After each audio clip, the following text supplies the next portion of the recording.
আজকে সকাল থেকে বৃষ্টি যে শুরু হয়েছে সে আর থামছেই না। বাড়ি থেকে বেরোনোর সময় বৃষ্টি, রাস্তাতে পুরো বৃষ্টি, আর যখন ফিরছি তখনও বৃষ্টি। ট্রেনটা আজকে একদম ঠিকঠাক টাইমে চলছিল, তাই আমরা আজকে লাইব্রেরিতে চলে গেছিলাম। তো বললাম পার হ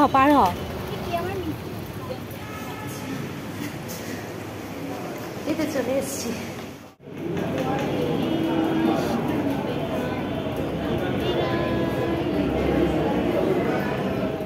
ম্যাম আজকেও আমাদের পড়তে বলেছিল আর এ গান করছিল। ক্লাস থেকে বেরিয়ে দেখি তখনও বৃষ্টি, তো তার মধ্যেই আমি চলে গেলাম একটুখানি বাজার করতে। শিয়ালদা থেকে অনেক কিছু বাজার করলাম। বাজার শেষ হতে না হতে আবার বৃষ্টি।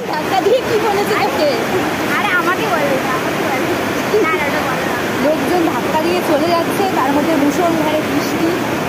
আমরা কোন ট্রেনে যাবো সেটাই দেখছি।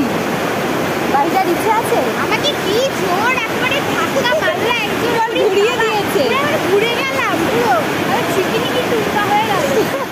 ফার্স্টে ট্রেনে উঠে আমরা বিস্কুট খেয়েছিলাম, মনীষা নিয়ে এসেছিলো। তারপরে নিয়ে নিলাম ঝালমুড়ি, আর লাস্টে নিয়ে নিয়েছিলাম ঘুগনি।